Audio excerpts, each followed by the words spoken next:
There's a point where compounding becomes effectively unstoppable.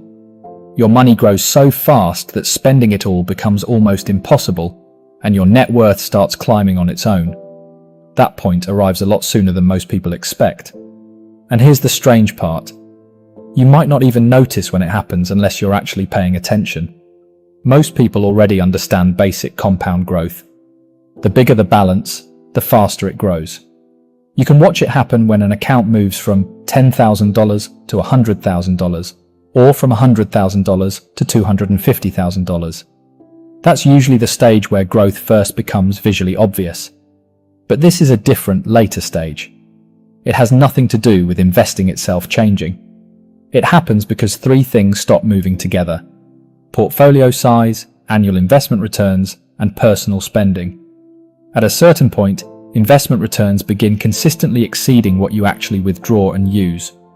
Not occasionally, year after year. Once that happens, the portfolio stops growing in proportion to contributions or market performance alone. It starts expanding faster than lifestyle demands can absorb.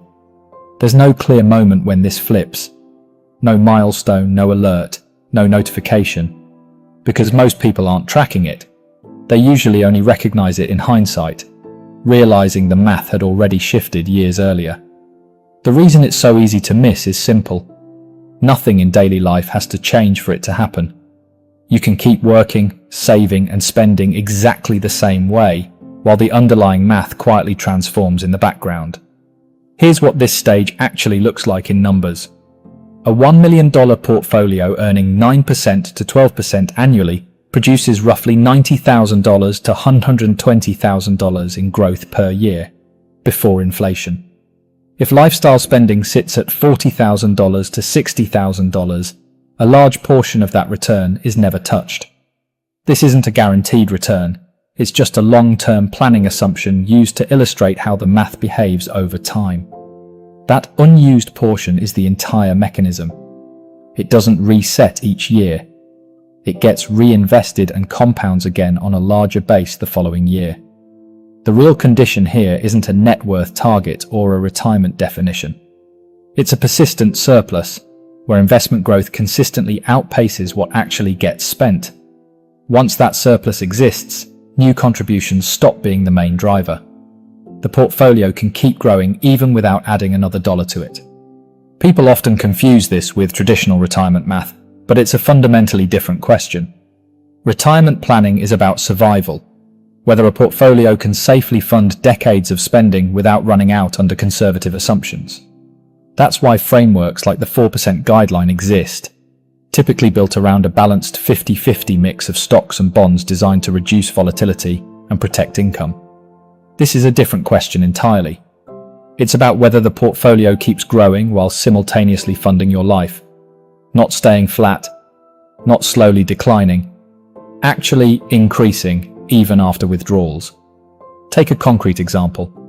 Say you have $1.5 million invested, earning a long-term average return of 10%.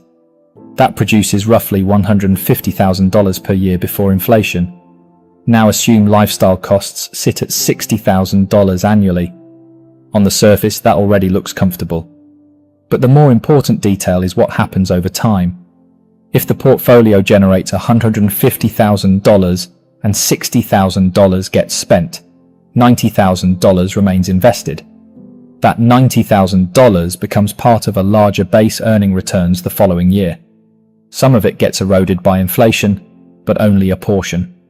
So the next year's return is slightly higher, then higher again the year after that. Nothing dramatic happens in any single year, but the effect compounds relentlessly over time. There are also structural reasons this gap tends to be wider than people expect. Many people plan conservatively early on, assuming they'll need to fund all future spending entirely from investments, which often leads to building larger portfolios than actually necessary. A lot of early planning ignores Social Security or other guaranteed income sources completely. When those benefits eventually begin, people often discover they need far less from their portfolio than originally assumed. Imagine a couple who saved $2 million planning to spend $80,000 annually with no outside income. Once Social Security kicks in at roughly $25,000 per person, their withdrawal need drops to just $30,000 a year. That single shift dramatically widens the surplus between what their portfolio produces and what actually gets used. Housing works the same way. Someone with a paid-off home or low ongoing housing costs ends up needing far less annual income than early projections assumed. And real retirement spending often comes in lower than expected, not from restriction, but because a lot of projected expenses simply never scale the way early models predicted. Individually, none of these feel like major shifts. Together, they meaningfully reduce how much of the portfolio actually gets used, leaving more capital compounding untouched. This surplus also changes the entire risk equation. Retirees who depend fully on their portfolio, using conservative withdrawal assumptions, typically need to prioritize stability through something like the 4% guideline with a balanced stock-bond mix. But imagine that same household has $2 million and still only needs $40,000 a year. That gap, from lower spending, lower housing costs, or outside income, changes everything. Even in a major market downturn, their income stays fully protected. The portfolio takes a paper hit, but it never forces a spending adjustment. That removes the original constraint requiring heavy conservatism. Instead of preservation being mandatory, it becomes optional. They can stay conservative, or they can tilt entirely toward growth assets and let long-term compounding accelerate even further. Here's the part almost nobody accounts for. Lifestyle doesn't automatically scale with financial capacity. Even when people could easily spend significantly more, most simply don't. Spending is anchored to habit far more than to ability.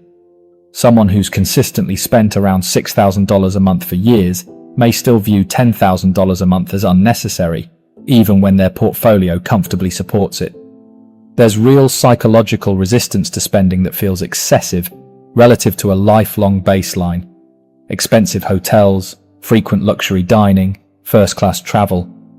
It's not about affordability at that point. It's about what still feels justified. That anchoring is exactly why the separation keeps widening. Spending stays roughly fixed while wealth keeps compounding upward, unchecked. Reaching this stage doesn't necessarily mean someone is already retired. It simply means that, under reasonable assumptions, long-term portfolio growth after inflation already exceeds expected retirement spending. Plenty of people in this exact position are still working, still contributing, still living what feels like a completely ordinary financial life. Nothing visible changes.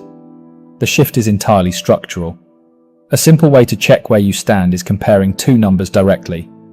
Your portfolio's average annual real growth after inflation against your expected annual retirement spending. Once real growth consistently exceeds spending, the underlying trajectory has already changed, whether or not it feels that way yet. So here's the question worth sitting with. Have you ever actually compared your portfolio's real annual growth against your real annual spending? Or have you just been assuming the math hasn't changed?